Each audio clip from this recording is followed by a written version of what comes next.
Hey, sorry if I sound a little rushed today. I have to get this episode done ASAP because I am seeing Skyfall tonight with a live orchestra. So if there's any weird audio glitches, blame it on Daniel Craig and Adele. Today's guest, Broti Gupta, is one of the many people I started following because of a previous guest on the show. The person who recommended her originally was Alexandra Petri from The Washington Post, and the part of the show where we talked about Broti was going to be a bonus follow recommendation on Patreon, but you can hear us talking about her in the public feed episode from June of 2021, the first one announcing the existence of the Patreon page. Speaking of which, thank you to all of our lovely patrons over at patreon.com/followfriday. You're listening to the public feed, which means you're going to get 4 recommendations from Broti today.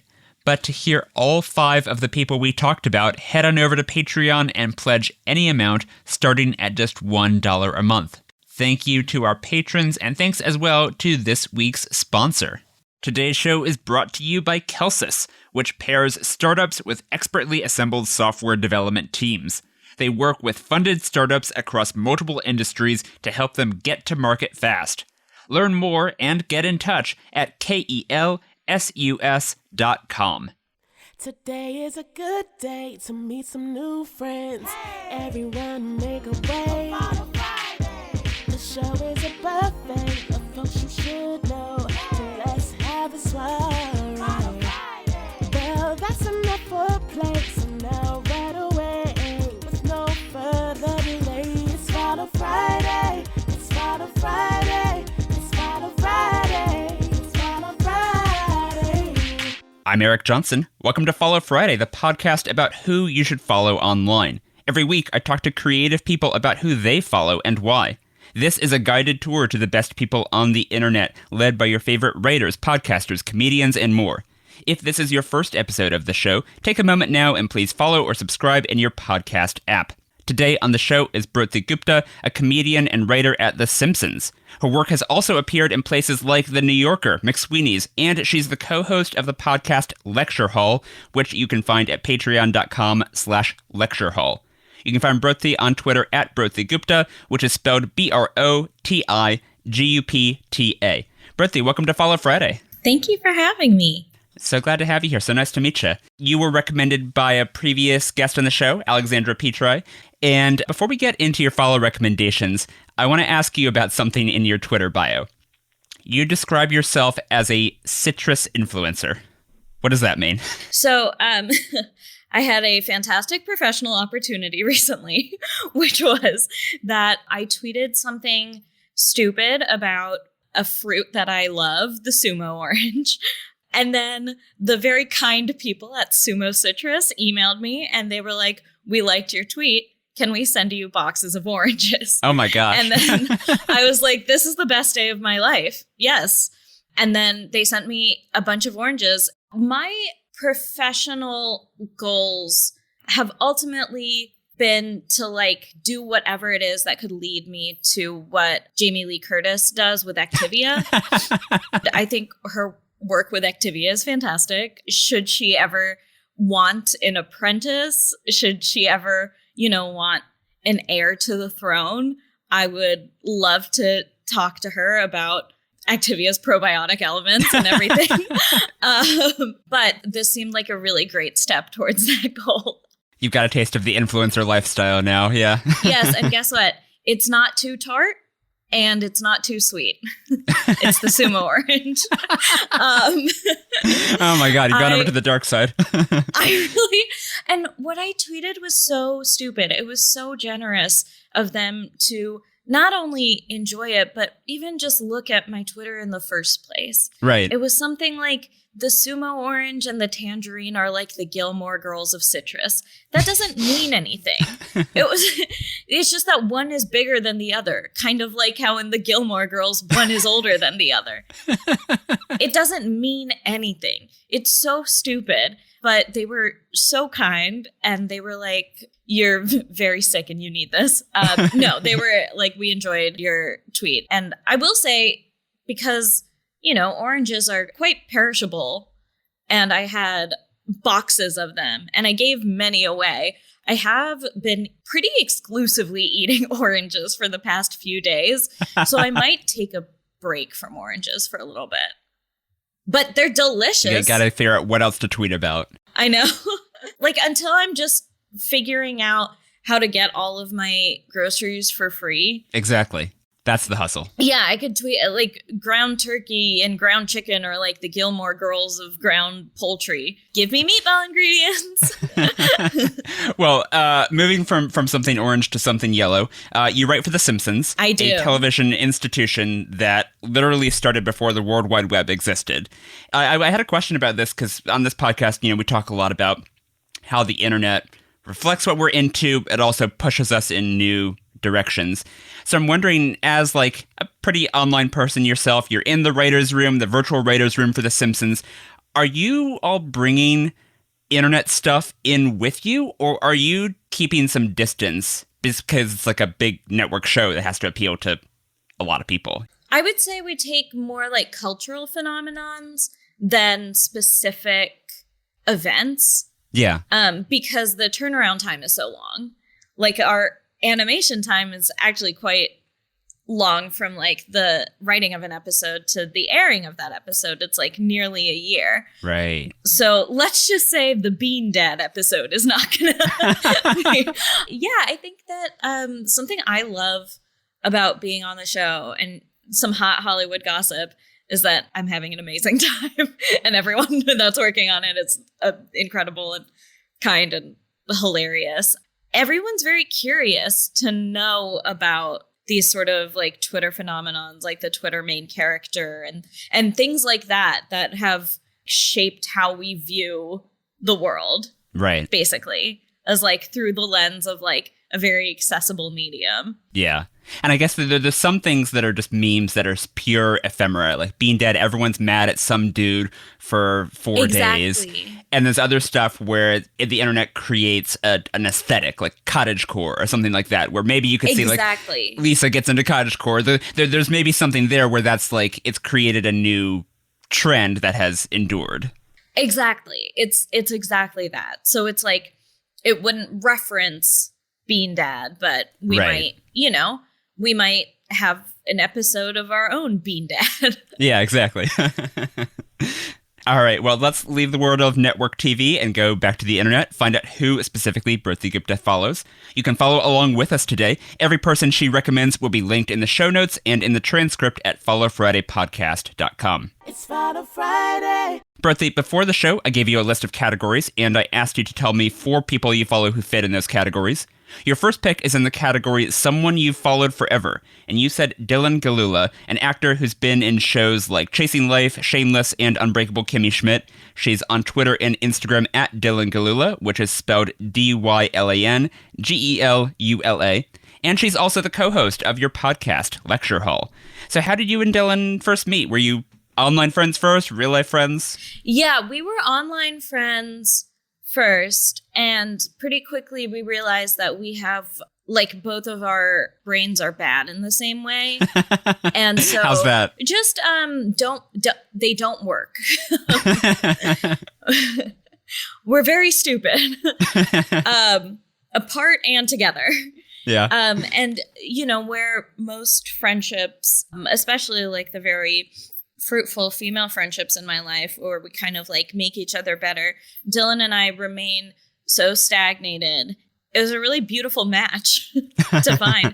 I started following her, and I thought she was so funny in Kimmy Schmidt, and that's where I knew her from. So I started following her like right after I moved to LA, and she followed me back, and I messaged her.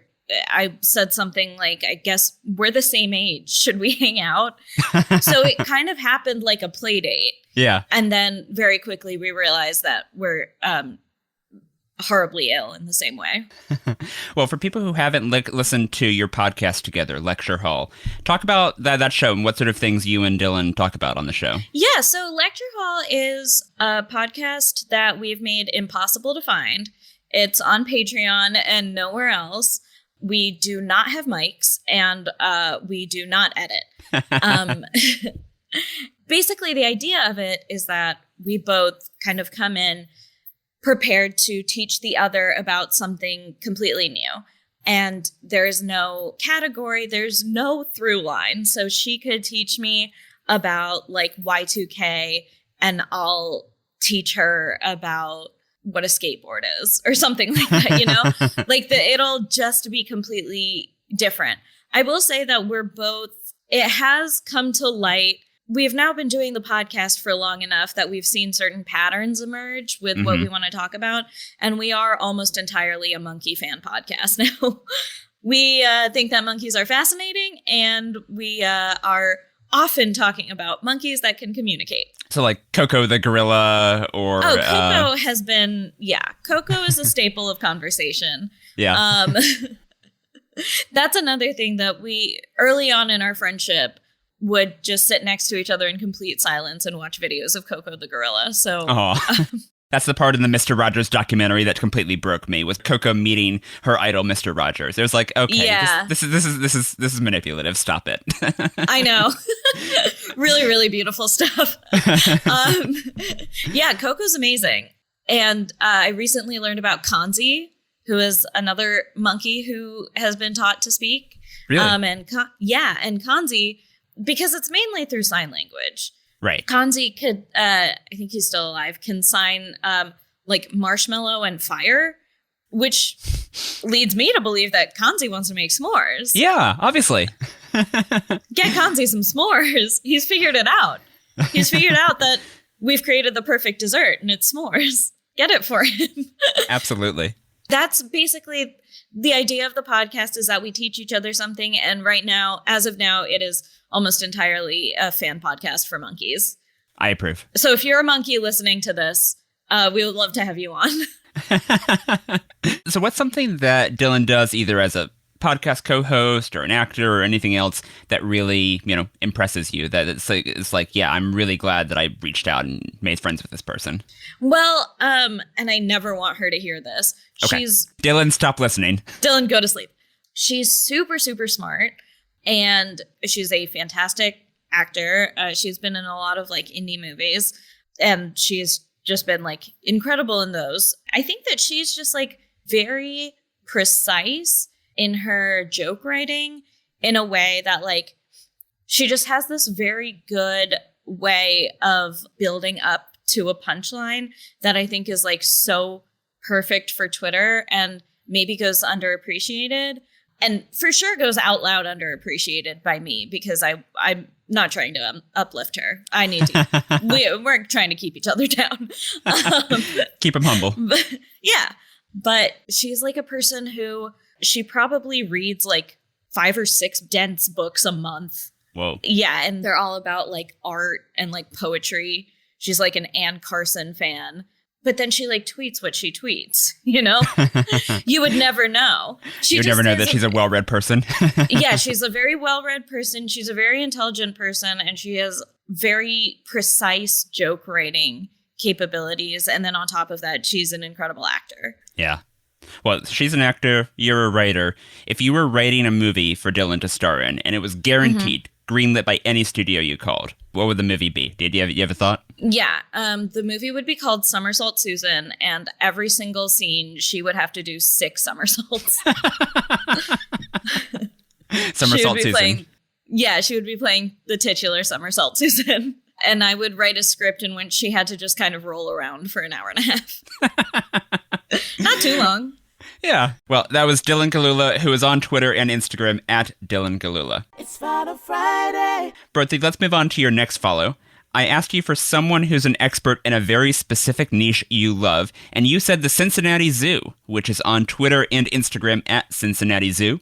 And mainly for the benefit of future Eric, for when I'm editing the transcript of this episode, there are 2 N's in Cincinnati. So, why specifically do you recommend the Cincinnati Zoo? Are you from Ohio? I'm from Cincinnati, actually. I'm from the other side of the Ohio River, on the Kentucky side. And so I grew up in like the greater Cincinnati area. I've been living there since I was like 7.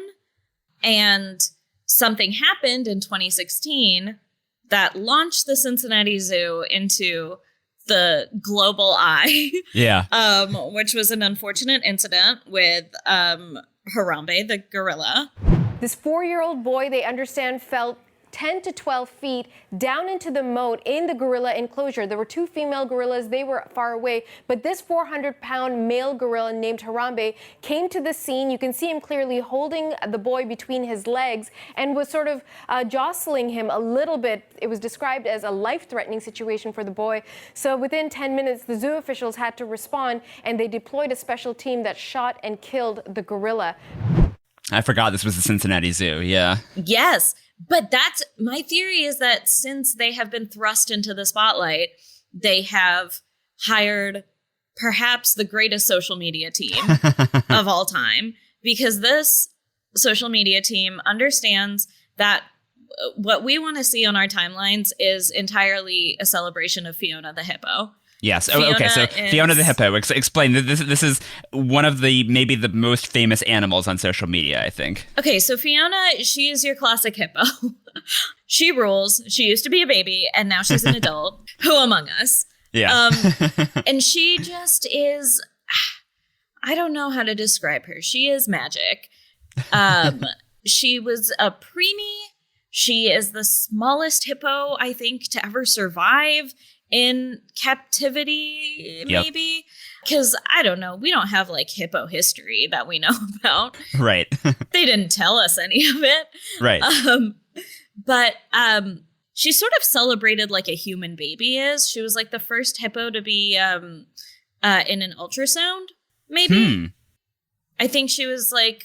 I think they did an ultrasound for her mother, and they were like, oh, you're having Fiona. And I think the timing lines up. This was probably right after the whole Harambe incident, or maybe this is right when the zoo was, like, getting into using social media well. They then had this big campaign around Fiona. Yeah. And, so we kind of keep up with Fiona, what she's doing, what kind of watermelons she's chomping into. She's amazing. What can I say? She's got star quality. In Hollywood, Absolutely. You know how to recognize star quality, and that's Fiona the hippo. From what I could tell, just from looking at the social media pages, so Fiona's a couple years old now, like maybe 5 years old now. Yes. And because she was a preemie, she's still much smaller than other hippos. And as the internet knows, the smaller the animal is, the cuter it is, even though I think even a small hippo could kill any of us if it felt like it. I don't think Fiona would. Fiona does not care that we think she's cute. No.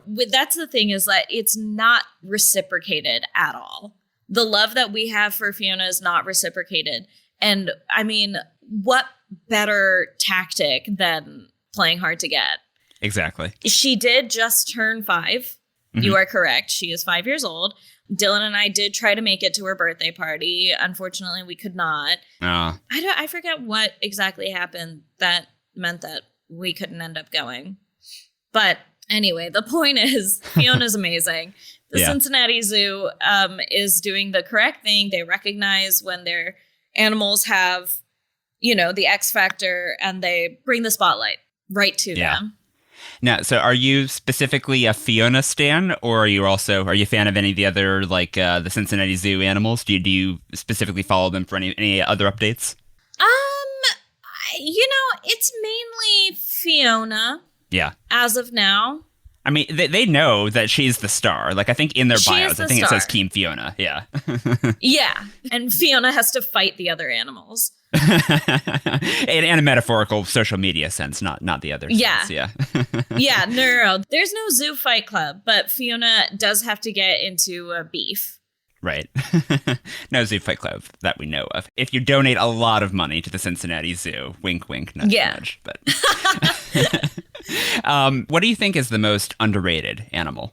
So not one that everyone's like, yes, it's important that we protect this animal, but something that gets no love from on social media, no love from the public. Oh, what animal? Okay. This is a great question. You know what? I think, and I will say, I am at fault here as well, because I'm a great skeptic of bears, but I think that bears kind of get, a bad rep. Yeah, they make one Leo DiCaprio movie, and it's just like, okay, all bears will fuck you up the moment they see you. Yeah. Exactly. And it's like, really, they're just huge dogs.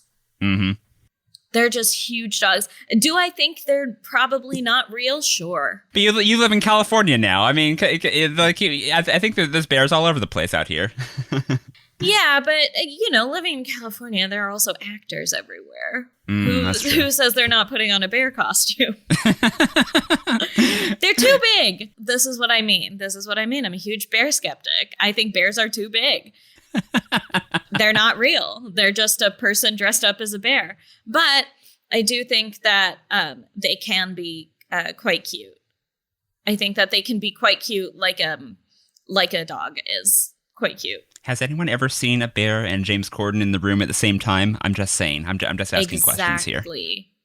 Well, that was the Cincinnati Zoo, which is on Twitter and Instagram at Cincinnati Zoo. We're going to take a quick break now, but we'll be back in a minute with Broti Gupta.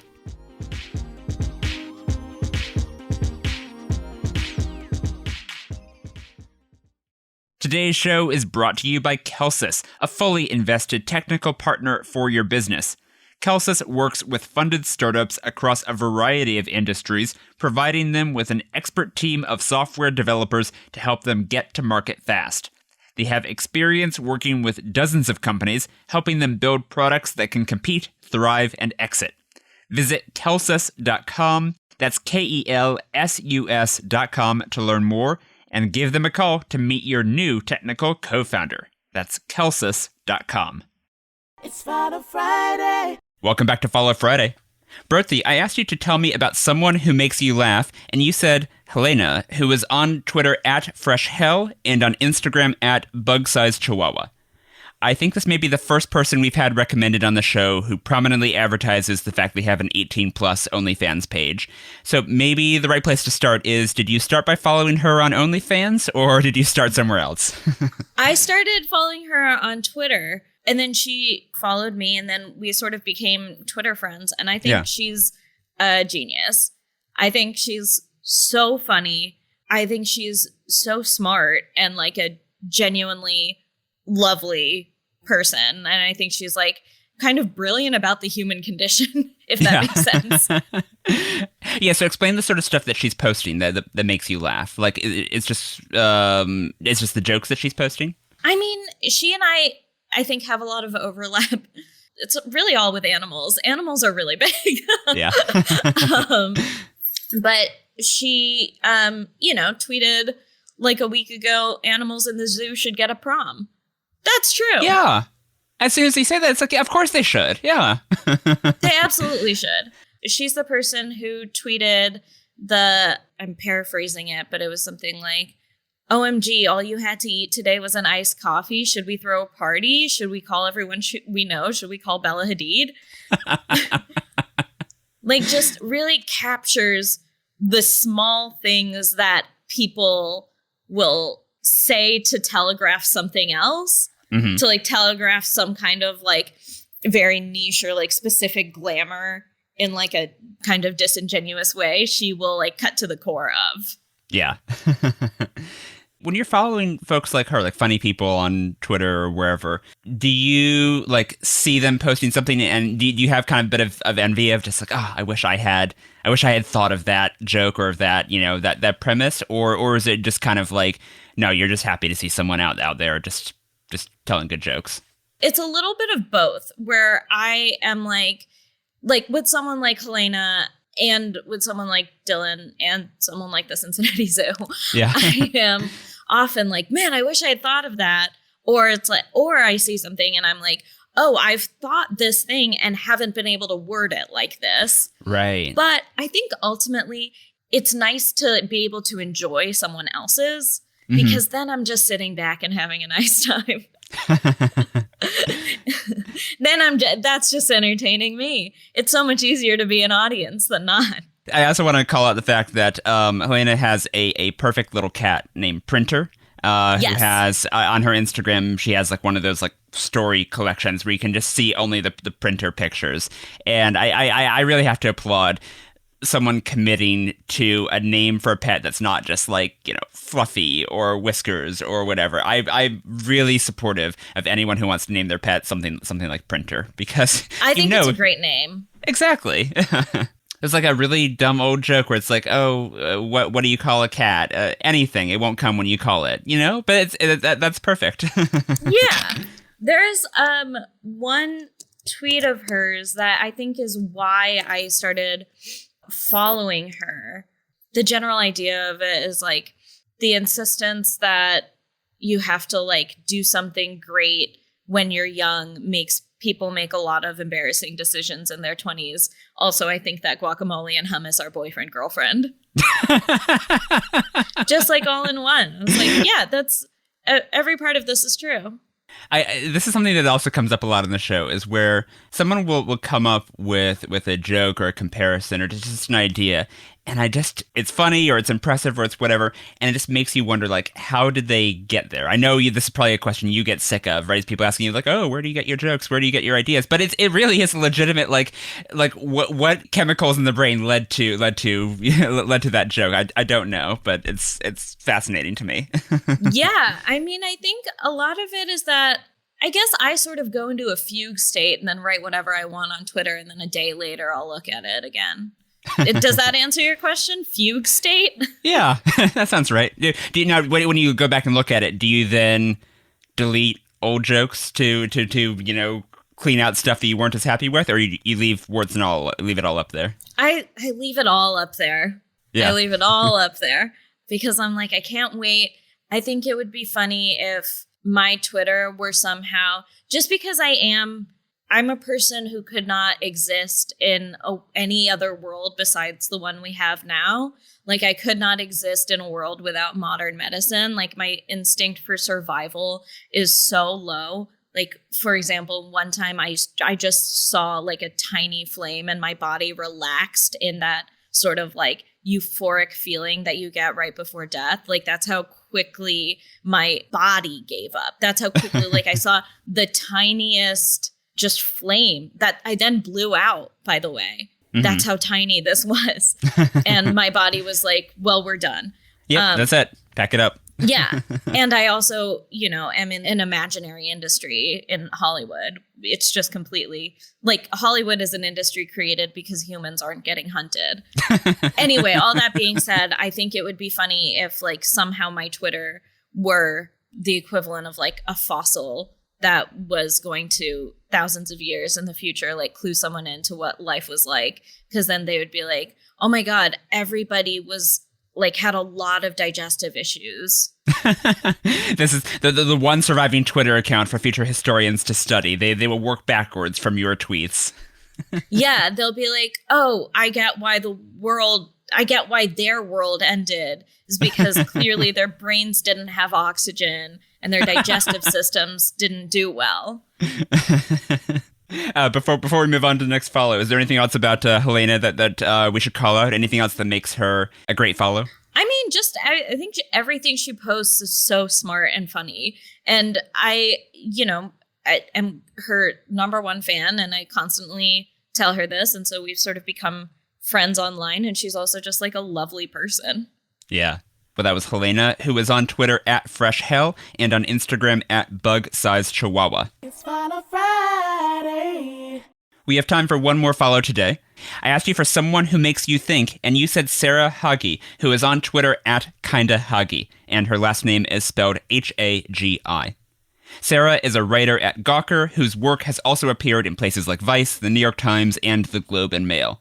And I saw that you've written at least one thing together, right? As a piece for the New Yorker? Yeah. Sarah's the fucking best. She is also somebody who is so funny.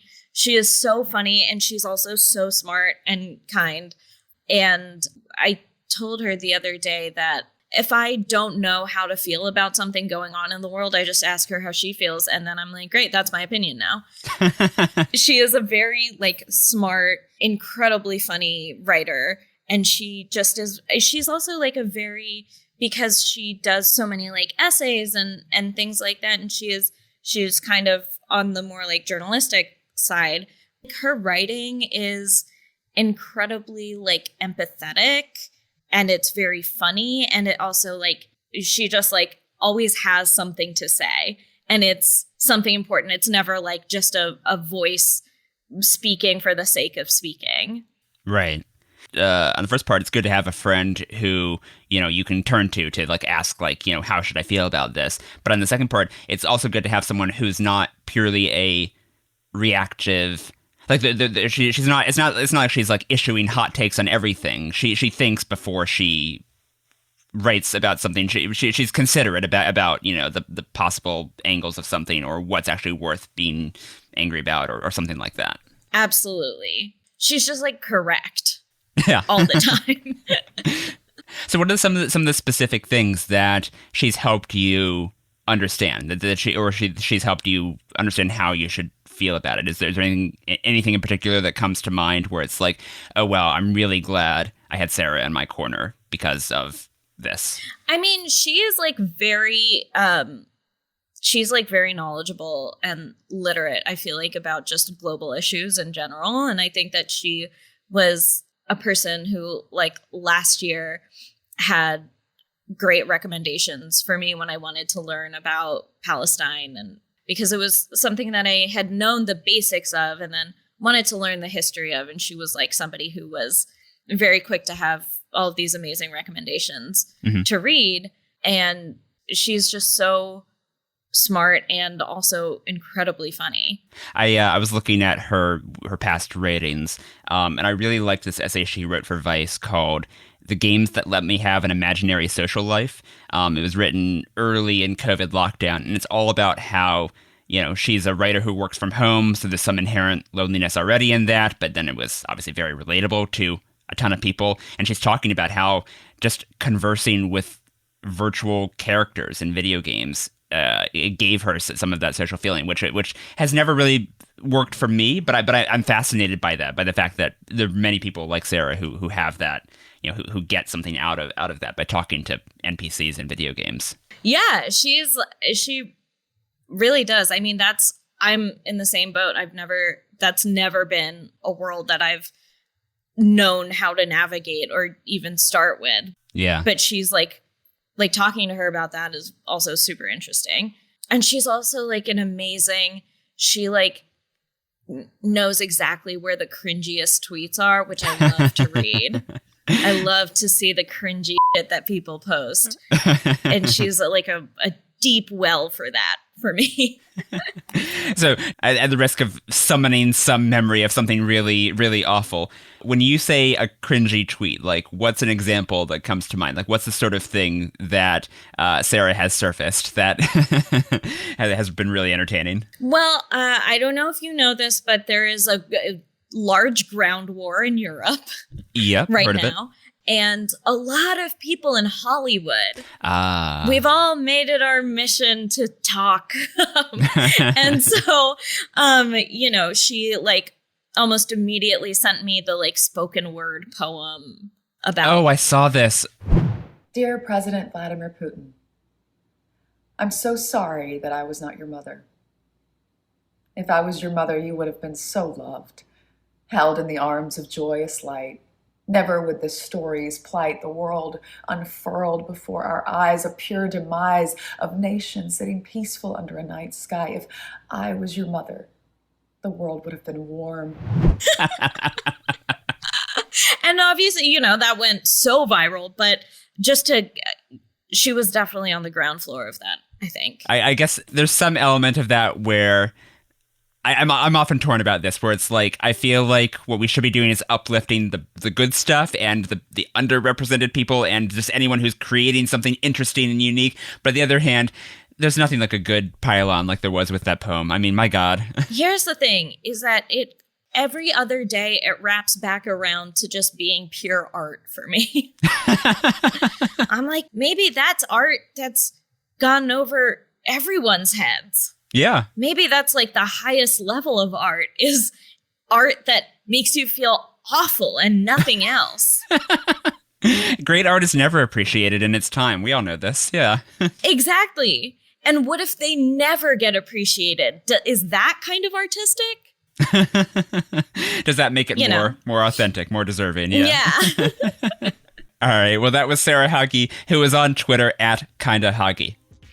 Broti, thank you for sharing your follows with us today. Before we go, let's make sure that listeners know how to find you online. Where do you want them to follow you? I am on Twitter at Broti Gupta, so that's BrotiGupta. I tweet all the time, and it sucks. And I'm sorry. And that Alexandra recommended me is wild to me because she is so smart and funny. And I've actually been a huge fan of hers since college. So this is like a very cool full circle. Yeah. Yeah, this is a cool full circle.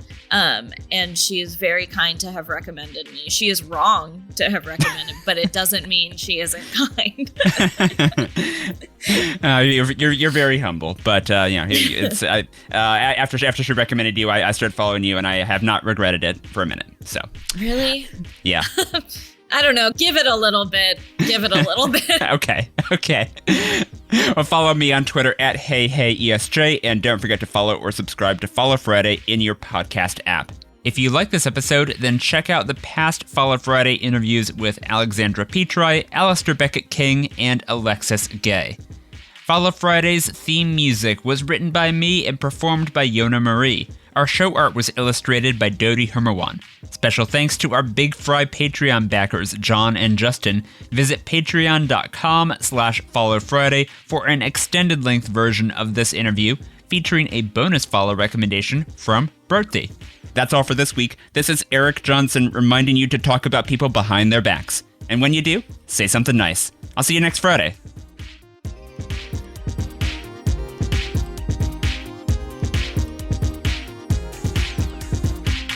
One more thing before we go. Thank you to John and Justin from Transistor.fm for backing Follow Friday on Patreon.